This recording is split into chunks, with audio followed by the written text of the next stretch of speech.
Man. Okay, well, so this is episode 2 of Seasonal and Fun 2021.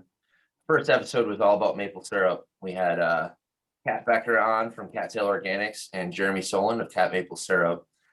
And we literally just spent an hour talking about trees and maple syrup, and it was fantastic. Episode 2 is going to be all about turkey hunting, and I've selected a awesome group of friends here on this journey. I have no idea how long the series will be. It could just be this episode and they all get sick of me and I never hear from them again. The goal is to ready the 2 new turkey hunters we have in the group, which is Lyna and Mike. Two of you, if you would like to say hello. Hello. Hello. Oh, so they're both from Stevens Point. Chef Mike here makes tasty food. I follow him around all summer in the food truck. Wherever he goes, I go. Lyna and I train together physically, mentally. We get all the gains together, and she is a first-time hunter. So we're looking to get her on some turkeys this spring, and hopefully in the kitchen with a turkey of her own to cook with. And along with those 2, I have 2 of my friends who are professionals in all of this, making it legitimate. We've got Kelly VanBeek, who, if you've been following the podcast at all, she was co-host this past summer on the Hike to Hunt series. Kelly, what's up? Finding that mute button again. What up? Yes. What up, Podcast Nation of Bills? There you go. I'm a little disappointed you're not wearing a hat. There's usually it's new year. It's new year. We got new vibes. I still haven't gotten. I've gotten no new hats since we recorded last. So I don't have. So this is on me. I need to get you that BHA hat. Or something. I could make that happen. Well, what's with the artwork behind you? I want to know the history of that piece. Oh no. Do you really want to know the history? I do. That is from a bachelorette party, like ladies get together and paint. Bachelorette party of one of my sisters when she got married. We organized it in my parents' basement, put all the floor covering down. Someone came and showed us how to paint whatever that is. Yeah, a boat, an Italian scene maybe. Like it. It's the only KVB piece you're gonna find in this house, I think. I like it. Amazing. Well, I'm gonna use this as a transition. Speaking of Italian wine, Peggy Farrell, how are you? The other professional here. Yeah, I'm good. Thank you for inviting me. I have a hat. I wear a hat from about mid-October until mid-April, because in mid-April we're probably going to get 30 inches of snow again, as has been the pattern for the past couple of years. So when that melts, then I'll be in need of a haircut. I like it. And Peggy is the coordinator for the Becoming an Outdoors Woman program here at UWSP in Wisconsin. And she was the facilitator for the mentor training last year that I attended. And I'm excited to get her on this first episode, kind of help steer us all in the right direction as we head into season, and get a few more guests on in the coming weeks to help ready both the new hunters and myself. So Peggy, thank you for being here. Kelly, same to you. So with that, I was hoping, Peggy, you could, so we're gonna imagine this is pre-COVID time. We're in person. I've done the training. You've met the new hunters. What are some things we should be thinking about heading into season? Well, I think mentors need to do a really good job of getting to know their new hunters' expectations. A lot of times people confuse being a mentor with being a guide.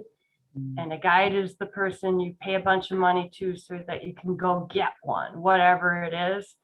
And that's not really the role of a mentor. A mentor is more like a buddy to take you out and show you what they love, and to teach you all kinds of things that are auxiliary to the species that you want to hunt, in addition to helping you really get to know that species their biology, where they hang out, what they're doing at that time of year.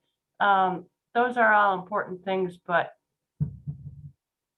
I don't think a mentor should ever go into it with the idea of sitting a new hunter down in a blind and doing everything for them and just waiting for the bird to come in and then telling them to pull the trigger.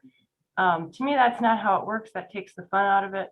So that's why I really enjoy mentored hunts and working with seasoned hunters who kind of have that same philosophy when they introduce new folks to hunting a new species.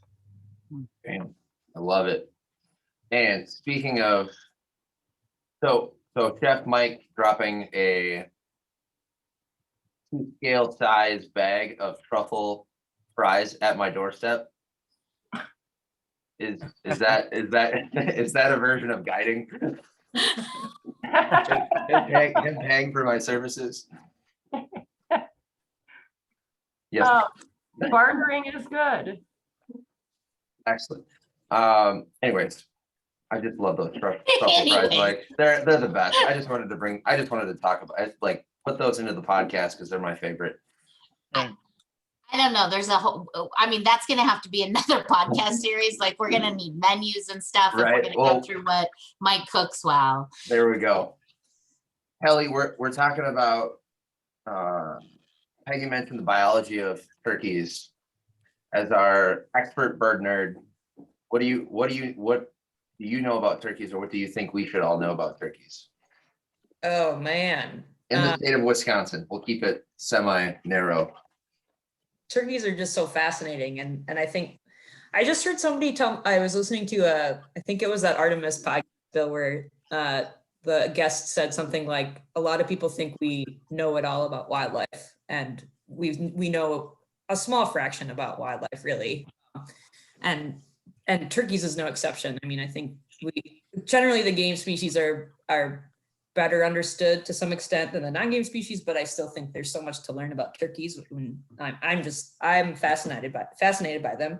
I mean, I think you could start at the beginning when you want to talk about Wisconsin turkeys. And I think it's fair to say turkey reintroduction in Wisconsin is one of the major success stories in wildlife conservation in the state. They were extirpated before the 1900s, and then there was a reintroduction effort that occurred in the late 70s. I think we bartered, speaking of bartering, I think we bartered with the state of Missouri. We gave them some grouse. They've been trying to reintroduce ruffed grouse to their state for a long time. We gave them some grouse, they gave us some turkeys.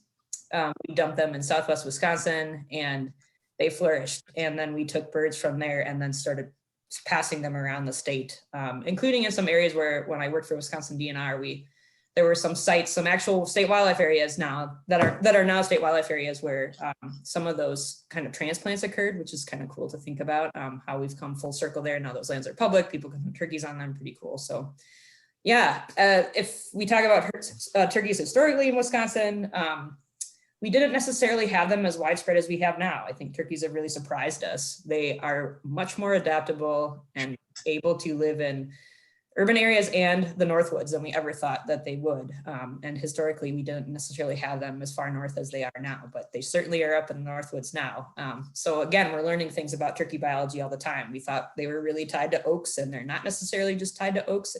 They can live in our northern hardwood systems and be okay. They can handle those winters. So yeah, that's a little bit of the history of turkeys in Wisconsin, I guess. I can't remember glancing through the turkey management plan this morning when it said we had our first hunt in the state. So, but it's somewhat recently that we had our first regulated hunt in the state, within people's lifetimes of that might be listening to this, surely. So, and turkey populations expanded throughout that time period, and we're sort of in this plateau phase where we feel like they've kind of met their carrying capacity in the state. And so we don't see a huge amount of change in the number of gobblers we have harvested, at least in the springtime, which sort of tells us that maybe we're at a plateau point in their population. Yeah. Boom. All the things about turkeys. I love it. Thank you, Kelly. So with that, to the new hunters, let's roll back to now that you've got your turkey education on that. for some things you might not have known. What are your expectations going into your first turkey season? Well, I don't feel like there's a high expectation for me. I've gone on a couple deer hunts over the last few years with no success for myself, but being out in the woods and being able to see what's going on out there in the nature is always a pleasure. So low expectations, but it can be a long hobby of turkey hunting and other animals.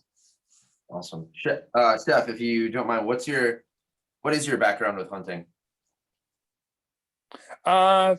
Not really much. I passed hunter safety about 5 years ago, and then gone out gun deer hunting a couple times, and that's about it, really. Fair enough. But I love eating local. So what better way to put some protein away? Cheers to that. And a few of these turkey spots are near foraging spots. So if we just, go for that late morning walk and we pick our groceries. Yeah. Lyna, or excuse me, before we go to Lyna, does Peggy or Kelly have anything for Mike?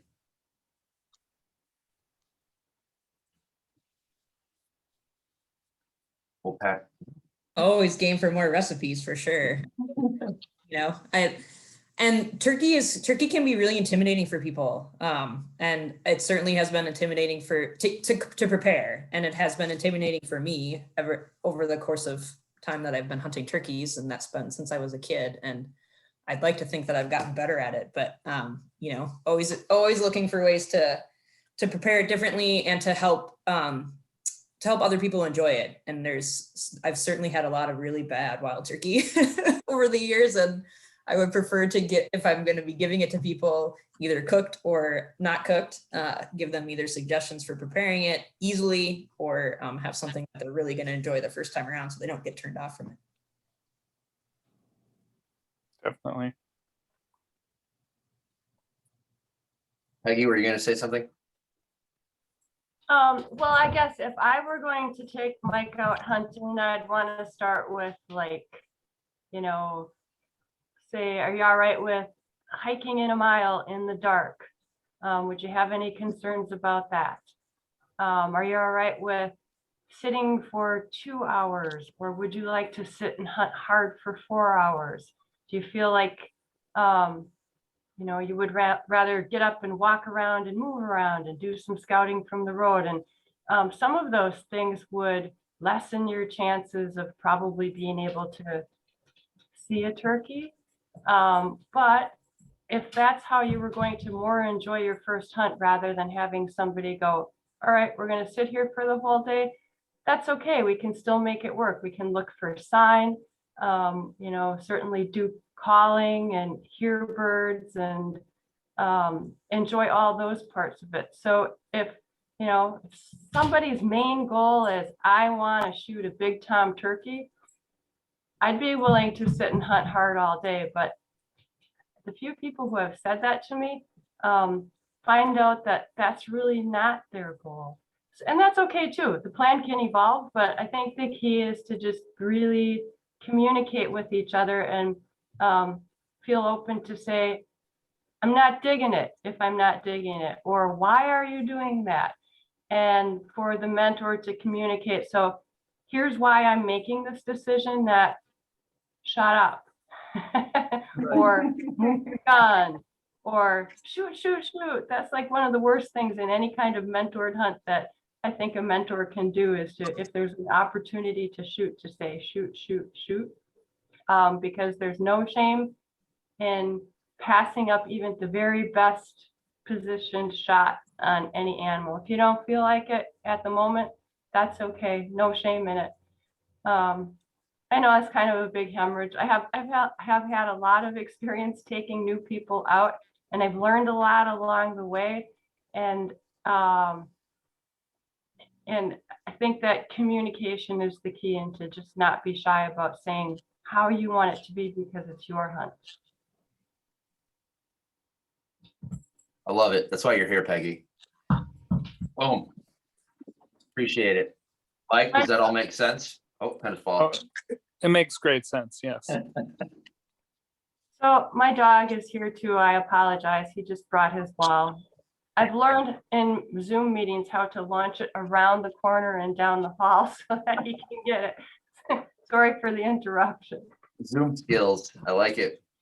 Awesome. So that gives, that's why I'm so happy you came on, Peggy, being able to share a lot of hours spent training, coaching, hunting with people. So no, super appreciate the insight. Lyna, your expectations? Got a bunch. No, that's a surprise. I'm super nervous too. So it's just really funny. Like so I like to play in spaces where I'm at the expert end, not the novice end. So being the novice is a really interesting space for me. So I'll say a few things. I really liked when Bill gave me a wild turkey and I put it in the crock pot and then I turned it into wild turkey paella. That was fun. And I want to do more of that. So I want to get to a point in my life where I can do that. Do I need to have that on any time schedule? No, but it would be really good to be able to learn to do that. I also, though, have I'm on this much deeper journey that aligns with the work Bill and I have been doing together. And, Mary Stangy's work in Woman the Hunter has been just a big deal for me. And so there's, I pulled up one of my favorite quotes from her, and I'm thinking about the women that were just murdered in Atlanta last night, and they're heavy on my heart today. Because I've been trying to think, is it because of race or is it because of gender? And it's because of violence against women. So perish the thought that women might take up arms, become skilled in their use and become thereby simultaneously able to defend themselves and fend for themselves. Woman the hunter. And so I love this notion of being able to fend for myself. And when I think about the experiences that I've had in my life, being the predator instead of the prey is something I want to feel on every level. And I think Peggy describes it well. I spent time learning to hunt pheasant with Peggy, and I don't know how much of that experience I actually really remember, because I was just so hard being present and not leaving. Right? I don't know if that makes sense. Like, hunting's not very romantic. There's romance. Like there was romance when we were walking across a field, and I'm walking across the field. I'm a big woman who lives like out here somewhere in the land of spirit and ideas. And walking through this field and the grass is as high as me. And there was romance in that one moment when when the grass hit right here and there was a little nest in there. That was romantic, but the rest of the time was hell. I'm panting, and I never pant in front of anybody, and I'm like, and I actually have to do what Peggy says. I have to speak up and say the pace is a little fast for me, because when in pheasant hunting, you're hunting in this line, and I had to speak up and tell everybody my body needed something different than we were getting. So goals. I want to learn to fend for myself. I love to eat organic and local. I'm very much a part of the organic and local movement here in the region. And I think it doesn't get much more local or organic than being able to go out and get it yourself. So I want that for me. But I want something for me as a woman that matches the time that we're in. And I want to claim some earth rights, I think. And I'll claim some body rights.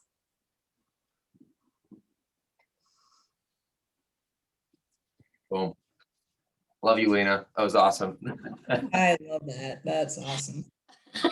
So Kelly, Peggy, jump in. Questions, thoughts? Your comment about being the predator versus the prey, as maybe that might, I don't know how to articulate it in a way that maybe doesn't turn people off from that thought immediately, but I think it comes from a space of wanting to be empowered, and women, therefore it feels a little bit different to go into the woods and act as a predator, because we're generally more submissive, we're being guided, we're not fending for ourselves necessarily, or all of those kinds of things. And I love that. I mean, that's why I go to the woods. I mean, I like for a moment in time to be a part of this food chain, and sort of in a way that I don't necessarily get to experience in my everyday life, given that I'm a female in a very male dominated career field. I like to think that I'm excelling at something as a woman that doesn't necessarily come naturally based on where society has put me. And so, yeah, I love what you said, Lyna. That was awesome. Thank you. Thank you. So, Lyna, pheasant hunting on a game farm is not romantic. It's what it is a really safe way to have an experience with the birds and the dogs and walking through a field carrying a firearm. It's all really safe and controlled. Turkey hunting can be so romantic. It's it's why I fell in love with turkey hunting as my favorite hunting activity. When you're sitting in the dark and you're hearing the world wake up, owls hooting, it might still be dark when you hear those first gobbles up in the trees, and the whole world wakes up. And if you're doing it in the spring and it's not April, it's May, it's warm, the smells and the sounds and the whole feeling of it, I think it's very romantic. I almost got tears in my eyes because I can't wait to do it. And I really, really hope that you get to have that kind of experience, because it's almost life-changing, whether or not you actually get a turkey in close at all. It's a really cool way to connect with the earth and sort of connect with yourself at the same time. Thank you. I don't think there's much more romantic that can happen in the wildlife woods besides like communicating with an animal in the way you do when you're turkey hunting. You better be a smooth talker if you want to pull in a turkey. And so, yeah, between the sunrises and hearing the each different species of birds take its turn in the morning song, and then communicating with this bird in a way that entices it to come to you, which is very unnatural in turkey biology. If you want to talk nerdy bird stuff, generally the females go to the males in turkey biology, and instead you're mimicking the female and trying to get the male to see you. So that's very romantic in my opinion. Oh, I love it. Kelly, I loved what you said about the potential controversy of the use of the language prey and predator. I love that. And I think don't you think it's why some people like kind of blank on hunting? Like the reactions I've had to people that I'm learning to hunt, they're like, Yeah. So why do we freak out on prey to predator? I've had this conversation a little bit with Bill. I mean, as things have unfolded this past winter, thinking about predator hunting, and do we have this innate reaction to predators as humans based on our primal place in the food chain of thinking negatively about predators, and therefore ourselves in the category of predator. And certainly as people have moved away from a hunting culture, they hate themselves as a predator. I think predator has so many negative connotations, and certainly it does outside of the world too. But we are a predator. We always have been. That's not a negative thing. So if we can sort of shift our cultural perception of that word being negative, then I think, yeah, people wouldn't have such a bristled response when we say, I enjoy being a predator in the woods because it empowers me. That's great, and it's not negative. Feels to me like there's an ethics to it too. Like I can't, you go to the market. If I just haven't gone to the market in a really long time, I don't shop for meat that way anymore. I buy it all from my farmers. But like, think about going to the market, right? Like I couldn't do that. That whole sweep of meat, like there's a limited supply, I think, when you're doing it yourself. So it limits. So what I'm trying to get at is, it seems to me that one of the things that I will be able to say I know at the end of this journey is what it means to be a predator who has integrity.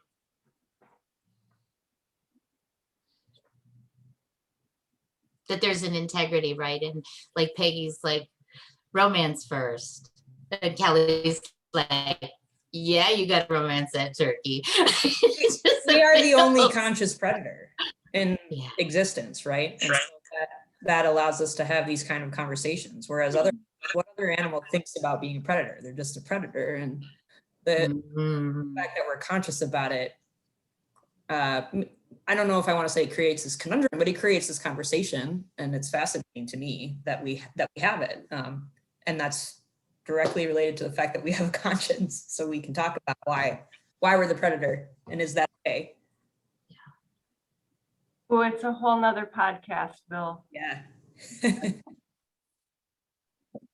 I was perfectly. Do other animals have consciousness? I've been reading some interesting things that's challenged my thinking on that. But it's a whole nother podcast. And I was going to say something else to Lyna and I forgot. Oh, food.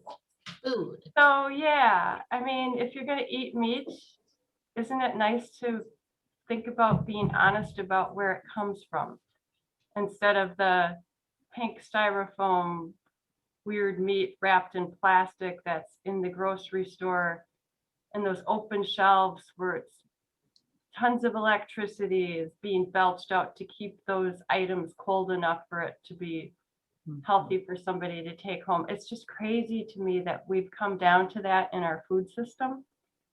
And when you're able to go out and harvest your own food and use every part of it, you get this like massive appreciation, right, Bill? Yes. And you're more thoughtful about the way you cook it, and you're more thoughtful about every bite that you put in your mouth because you did that, and you want to honor that animal, and you want to honor yourself too. Yeah, that's good. I like that. I like that circle of honoring. Thank you, Peggy. Cheers to that. Speaking of the meat process, Chef, I've seen the way you and your team get the whole pig in, process it in the kitchen. Where are your, I guess where's your head at when it comes to maybe industrial meat or that current system, and then where hunting fits in? Well, I think that we rely too much on industrial farming and things like that. And that's really quite a shame. And I think the push to go to more farm raised and local sources are really a great way to do that, along with hunting and gathering. I like it. I'm definitely for that push, and yeah, I like to see that this community does a really great job with having local sources, farms and such. For sure, we're spoiled in Stevens Point. Sorry, Kelly. Sorry where you're at. It's not as local. Yeah. Oh, we are plenty spoiled down here. I'm lucky in that I mean, thinking about the protein that I eat and how much I rely on game meat, and then how much I plan sort of my year around that resource that I get to have, you treat it very differently when it's a finite resource, when you know you can't go to the store and buy another wild turkey.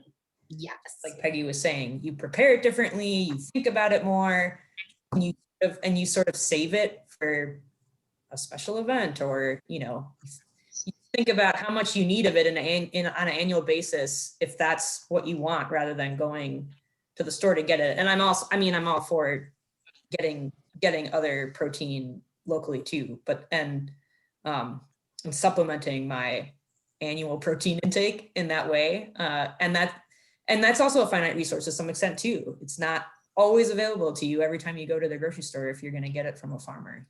They might only have the cut that you want every couple of weeks, or what have you. So yeah, I still have wild turkey in my freezer that I'm combing through from last year, and hopefully I'll get through it by the time that the season starts. But I've sort of spread it out that far, because I like having it year round, and I'm lucky to harvest usually more than one bird, and I can use it in that way throughout the year and kind of seasonally make stuff from what I harvest.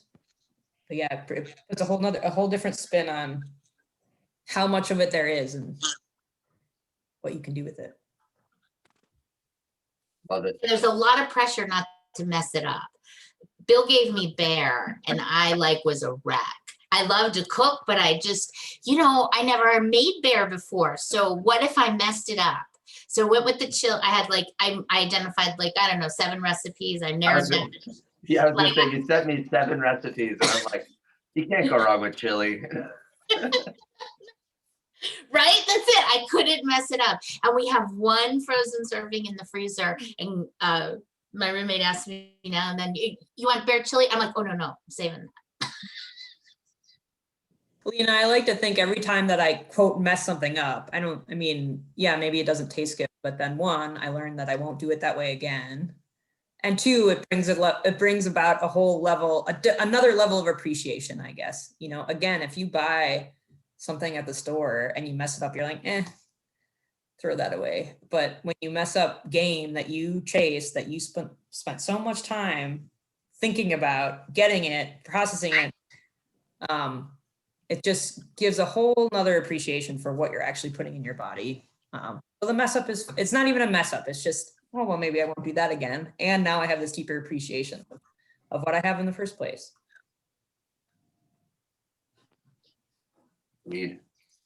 So we've got expectations out of the way. We've got kind of everyone's spin on the importance of hunting and how it fits in modern society. Peggy, what's next? Where does this journey take us?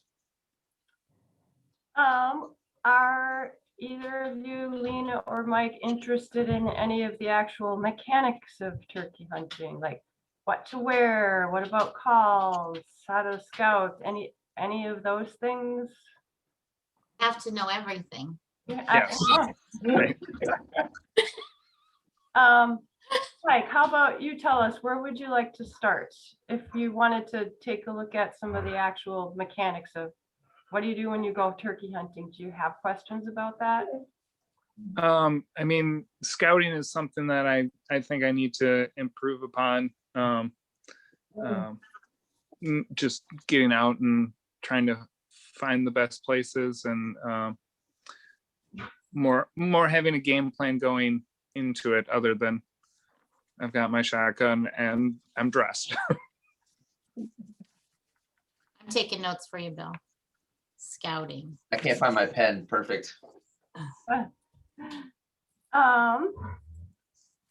did I see in the group chat that you did get a tag? Yes, yeah. And it's for the third. Yeah, it's the 12th through the 18th.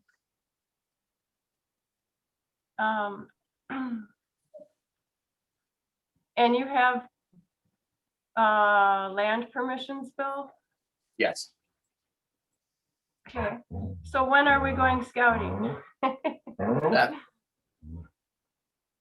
I think it would be nice to go a couple of times, maybe like, you know, you take Mike out, I'd love to take him out. We could do a group scout, like. Yeah. Just for like a first journey out to sort of do a survey of things and then narrow it down as it gets closer to the actual season for the hunt. Definitely. Yeah, I was gonna send the scout invite out for next week or the following. Okay, am I included? I just automatically You invited just, myself. you, I'm like, yes. hey, I'm gonna I'm- take you scouting. I didn't want to assume that I was going to make you come with, but so I'm happy to know that you've offered, because I was definitely going to make that happen. So I appreciate that. Thank you, Peggy. Oh, no, thanks for letting me. It's like my favorite time of year. And if I don't have people to go and do this with, it's not the same. I find that hunting for me is very social. Even if I go to my own spot and I hunt and somebody else is in their spot, we need to like gather at certain points during the day. And the stories that come out of hunting are just some of the most fun parts of it. Andrew, shut up. Andrew, I love you.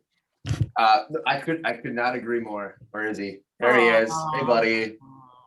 You do you, buddy. So, Mike, I will send out the scouting invite. We will get boots on the ground. All four of us, or three of us for sure.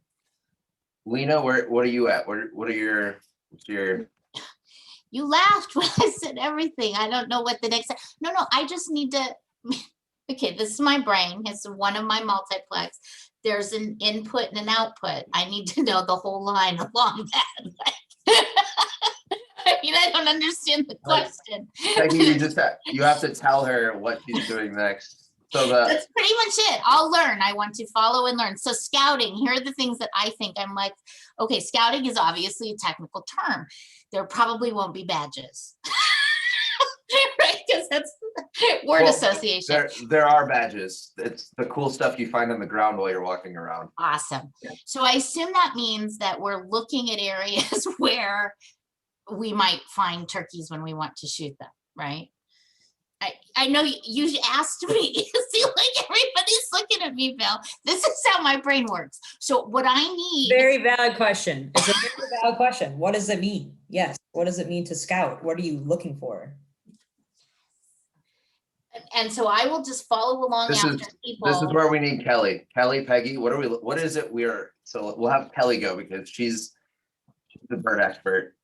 Kelly, what are we looking for? So if we went out today, what's the turkey sign? It can be, and I was just talking to my dad today about he was walking some turkeys behind his house.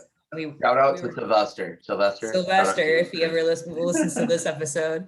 And we were talking about whether or not the flock that he's watching is broke up for the spring or not. Meaning, are they doing the same thing right now as they're going to be doing as the season starts? And we're a little bit early yet, although maybe if you drive around, you might even see some toms starting to strut right now.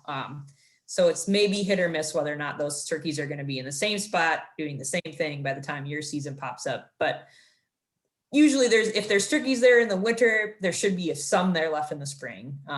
From my experience, but there might not be as many as you're seeing now because generally they're sort of in their winter flocks right now. But beyond are there birds there or not, one of the things that is most important to me now when I scout, and this has taken me years to think about, and I still don't even think about when I'm out there doing it because of the way that I turkey hunt, which is walking a lot, calling a lot, and not necessarily sitting and being patient because I'm a very impatient person, is when I'm walking around, I'm often looking for spots where if I do think there's going to be birds there, can I set up next to a specific tree and have a shot of where I think those birds are going to come? I can't tell you how many times I've thought I'll just sit on this field edge, and you go sit on a field edge and there's a rise in the field edge. That means that you're not able to actually shoot the field. Meaning, if there's a turkey out there, you might not even be able to get a shot because I haven't thought about that change in terrain that happens. So I'm looking a lot at vegetation that might be in my way and terrain when I scout, maybe even more so than whether or not there's even turkey sign there. And how am I going to get there is the other thing too. Do I need to walk underneath trees in the dark that I think those turkeys might be roosting in.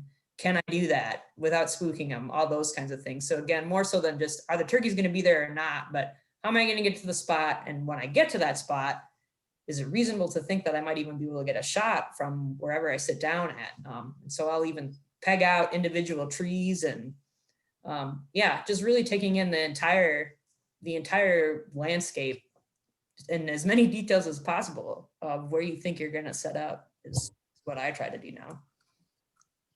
See, that's perfect. Now I can drop phrases.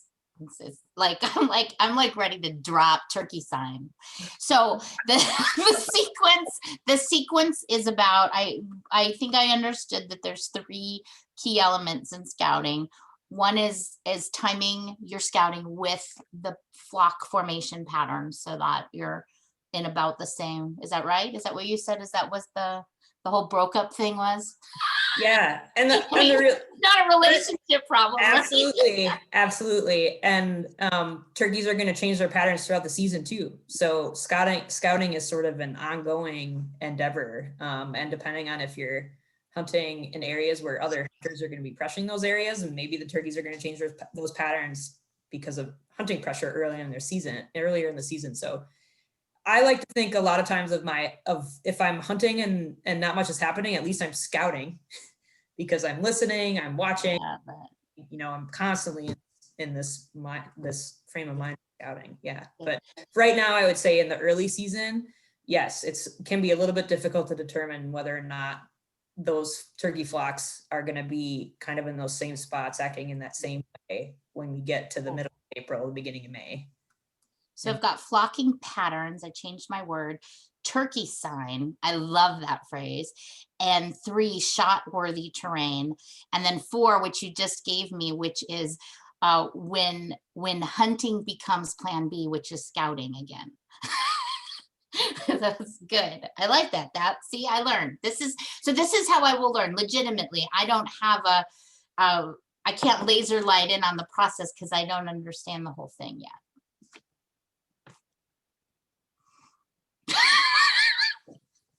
No, it's this, what I love about this is it's giving you things to look for when we head out there. So like Peggy was saying, so what I learned last year taking Peggy's course was I've been born and raised in this, so there's so much of it you don't think to ask or think about. And so I know that's going to slow down how fast I can teach someone or share or show someone. So with Peggy being here to guide us and Kelly being able to share like her crazy detailed approach to turkey chasing, no, this is giving me a better idea of where I can be a better buddy, as Peggy called it. So Peggy, what do you got for us? Well, I was just going to say that in any hobby or a new endeavor, be it photography or kayaking or I don't know, whatever, there's always a ton of jargon. And if those of us who have been doing this for a long time start throwing out all those terms, you don't ever have to feel bad about saying, what do you mean by strutting?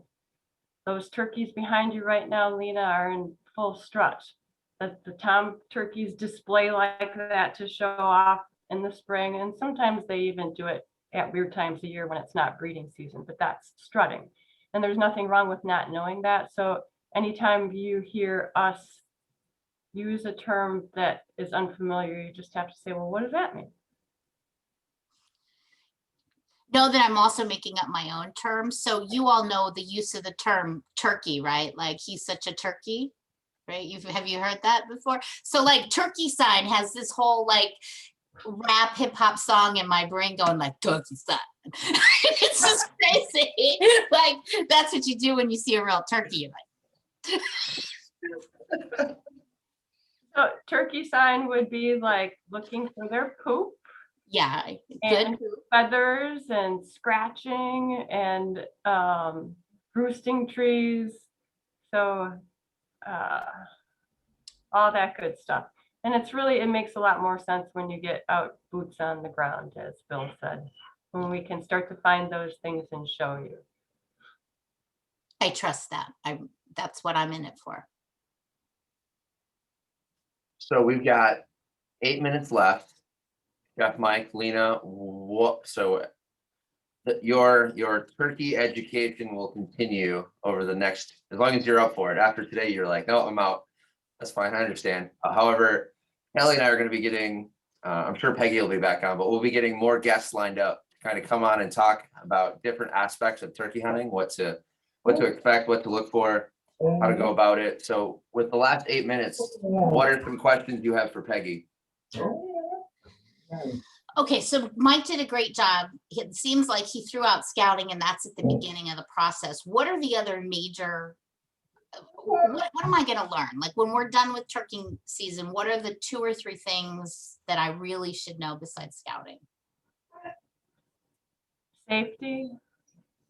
There are a lot of aspects of hunter safety that are specific to turkey hunting that you might not need to be concerned about in hunting other species.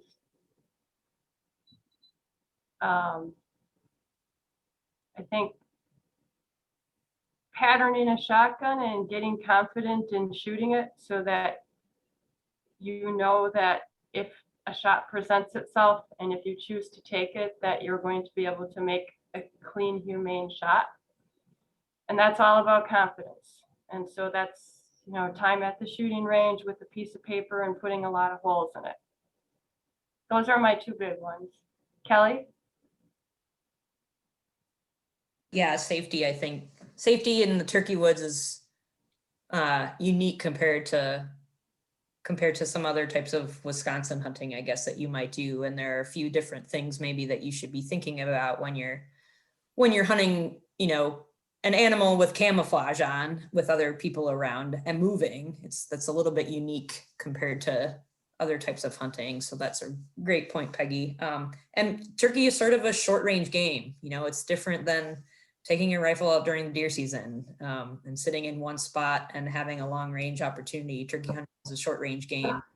Potentially you're moving around, again, in camouflage with other hunters around. So knowing sort of your limits and the limits of your equipment too, because it is possible still to, to wound a bird, and we know that it happens, and hopefully we're, setting anybody up who's sort of new to the sport in a way that helps them avoid the possibilities of those kinds of things happening. But thinking about sending a bunch of pellets downrange at a bird at a fleshy part of their body, things can go wrong, just like any other kind of hunting. And so being prepared for that. What else, Lyna? To me, the joy of turkey hunting is, again, so much more of the pursuit. And so learning every time you're out about any aspect of natural history that's occurring in the spring woods is something that I hope people are getting out of it. I've been taking my brother-in-law out hunting. Shout out to Matt if he ever listens to this. He's a turkey hunter and has no wildlife background, and telling him different birds that we're hearing and hearing the different birds arrive in the spring is really fun to tell him about, because that's literally occurring while we're sitting out there. And so there's so much more than turkeys. There's so much more than turkeys that we talk about when we go out spring turkey hunting. Yeah, and telling him why a bird's doing this or this, or a turkey, why a turkey is acting this way or this way, and how we might maneuver around that bird based on the turkey's personality, or how the turkey is acting that particular day. It's so much more strategizing, I feel like, than when you're deer hunting or doing some other form of upland hunting. It's so much more of this chess game that's happening at a fairly rapid pace. If you want to hunt that way, that's the way that I like to hunt. It just keeps it's so much more interesting to me than sitting in one spot for a long amount of time. So. Love it. Awesome, Kelly. Yeah, I just want to cheat and use my dog, but Kelly gets mad at me. It's not allowed for a lot of reasons in the spring, mostly because he would find all of the ground nesting birds. But I can agree more. It's the being out there every week with a different tag and seeing the arrival of spring and then the transition like Kelly was talking about. And I need to do a better job of knowing my birds because it's just, hey, spring birds. There's owls, turkeys, and all of the other birds. So we've got 3 more minutes before Lyna's gonna bounce. We wrap up the episode. I'm gonna keep Peggy and Mike hostage after the episode to kind of steer where this goes for the next couple episodes. Does anybody have anything they want to wrap up with?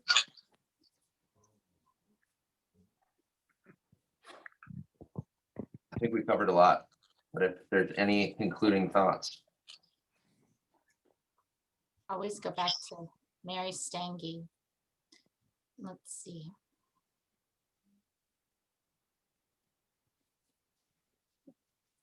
As long as aggressive power is defined as male and passivity as female, the 2 halves of the human species are going to be conceptually at odds. So may our learning together and our growing together and our may that be somehow a power move. Right on. Here's to that. I love it. All right. Thanks everybody for listening, and thanks everyone for coming on the episode. So. Thank you. Thank you. So fun to hang out with y'all.